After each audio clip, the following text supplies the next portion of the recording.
Hello and welcome back to Kryptonite-Calv. Today we're going to be taking a look at the Michael Keaton Batman action figure from The Flash as part of the DC Multiverse collection. So, I think we better get started. You want to get nuts? Come on! Let's get nuts!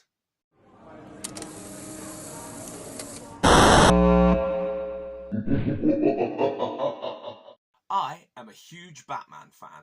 Superman is my favourite character, but Batman is a very close second. I've been a fan of Batman ever since I've been old enough to see, and I've been very much looking forward to reviewing this figure. This version of Batman, played by Michael Keaton, was introduced to the world in 1989 in Tim Burton's Batman, and Michael Keaton would then reprise his role for Batman Returns in 1992. I absolutely love both of these films and they play in my house almost weekly. I've been lucky enough recently online to have a brief chat with a man named Carl Newman. Carl was Michael Keaton's movement double for Batman 1989 and he performed some of the most iconic poses in the movie. If you'd like, check out his website at balletbat1989.com. He's a super nice guy and the website is pretty sick. After Michael Keaton, the role of Batman was taken over by Val Kilmer. Unfortunately, we did lose Val Kilmer a few weeks ago, and I was a big fan of all of his performances, especially in Tombstone and The Doors. And after Val Kilmer came George Clooney for Batman and Robin. But we're not going to get into that here. That's a whole nother video in itself. After those movies, it certainly seemed like we had seen the end of Michael Keaton's Batman, which I thought was a tremendous shame, as he seems to be most Batman fans' favourite Batman. He certainly is mine. Woo! Michael Keaton, yeah! Sorry, I'm getting distracted. A few years ago, the world received news that Michael Keaton would in fact be donning the cape and cowl once again for the 2023 movie The Flash. I was gobsmacked and unbelievably excited, but I know a lot of fans question whether this was a good idea with Michael's age being a factor, but whatever, I was happy, I was excited, and it was brilliant. The Flash wasn't greatly received by fans, although a lot of people did praise Michael Keaton's performance, saying that he hadn't missed a beat in 30 years. And with Ezra Miller, the lead actor, getting into all sorts of legal trouble around the time of the film's release, definitely hurt the film's box office, I'll say that. Ezra Miller was banned from doing any press for the film and was apparently only allowed to attend the premiere, but I didn't let that stop my excitement as I was keen to see Michael Keaton back in the role of Batman again. And I gotta say, I did enjoy the film. I know a lot of people didn't, but everybody's different and you like what you like, and I liked it. Michael was fantastic in the role, although some suspension of disbelief was required, as I imagine many of his fight scenes were done with a stunt double, being that Michael was 71 at the time of filming, but that didn't bother me. The dodgy CGI didn't even bother me like it did a lot of people. I was just happy to see my favourite Batman again. I got given the film on Blu-ray for Christmas and I was absolutely delighted. I thought the production team did a great job of recreating the 1989 Batcave, and we did get to see the Michael Keaton Batmobile. Even if we didn't get to see him drive it. Oh, why? Gotham! Anyway, we also got to see the return of the Batplane, so there was plenty in the movie for me to nerd out over. And I certainly did. And still do.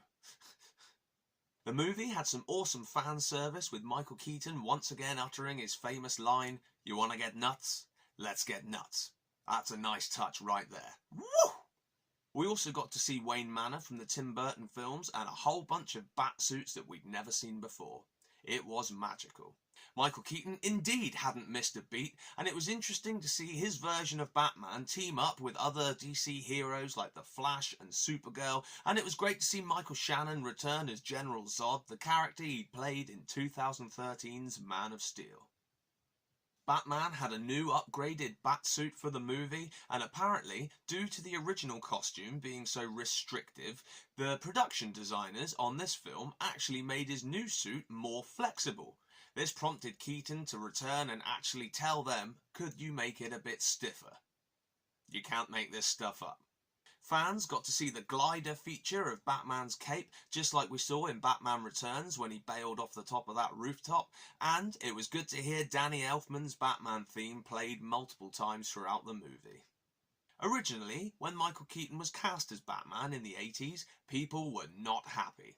Michael was mostly known at the time as a comedic actor, and people feared that this new version of Batman might just be a retread of the campy 60s series starring Adam West. Tim Burton then hastily released a trailer showing lots of footage as Michael as Batman, and people soon changed their minds. And all these years later, he's known as the fan favourite. 50,000 letters of complaints were sent after Michael Keaton was cast as Batman, and then after they saw the trailer, I imagine they all felt pretty silly. Something similar happened in 2008 with The Dark Knight when people realised that Heath Ledger had been cast as the Joker. They weren't happy then, but look what an icon that has become now. But that's enough backstory. Let's have a look at the figure. This stunning Batman figure has over 22 points of articulation, allowing for the figure to be displayed in multiple poses. What I like about these DC Multiverse figures is that the window at the front is massive, allowing you to see the figure in all its glory without ever having to remove it from the packaging. I tend to keep my figures in the box, not for value's sake, but because I'm clumsy, and if I knocked it off the shelf and took a chunk out of the paintwork or plastic, I'd probably sit in the corner and cry. Not really, but still. This figure comes with a few awesome accessories, like a good old spare pair of hands to add to the variation of poses you can put him in. It also contains his grapple gun. That's pretty ace, as I always got excited in the original films when the grapple gun span around from his utility belt and he would use it to zoom to the top of buildings. Yeah! It also contains his signature Batarang, which he uses in The Flash and in the original Burton films. I always loved this Batarang as it used to fold in half and then pop out to full size when it was ready for use. Bit of dodgy phrasing there, but we'll move on. There is also a black foot stand included to stop your action figure falling over once on the shelf. All of these DC Multiverse figures come included with a collectible art card that features a sick picture of Keaton on the front and an informative character biography on the back. Not a lot of box art on this figure. It has the logo of the Flash movie centered on the front, but with a figure this stunning, no extra box art is required in my opinion. Also on the back is a fantastic painting of Michael Keaton as Batman, and this reminds me very much of my youth, as this was very much what the box art was like on some of the Keaton items I had when I was younger. Just beautiful. There is information about the figure displayed boldly on the side of the box, so if you are somebody who likes to line their figures up library book style, then this allows you to quickly identify which figure you're dealing with. I did see online that Michael Keaton would not only be returning to play Batman in The Flash, but he would also be making a cameo in the new Batgirl movie starring Leslie Grace as Barbara Gordon and Brendan Fraser as the villain known as Firefly. But this movie was cancelled. Just like that, gone. Test screenings were apparently unsuccessful, although some of the internet is saying that the screenings were no more negative than the screenings for Black Adam, and that still made it to theatres, so why was this one cancelled? I did read that Brendan Fraser was going very dark with his portrayal of Firefly, and it was going to be an Oscar-worthy performance. But, no, gone, not happening, we're not seeing it. Can't somebody just leak the footage much like Ryan Reynolds did with the test footage of Deadpool? Then at least the fans would get to see it and make up their own mind. But for now, it sits somewhere on the shelf in the vault at Warner Brothers. I think I'll wrap it up there. I could go on all day talking about Batman, and if you let me, I probably would. Thank you very much for tuning in to Kryptonite-Calv. I'm looking forward to getting into my next DC Multiverse figure, but I'll save that for next time. Go, go, Batman! Go, go, go!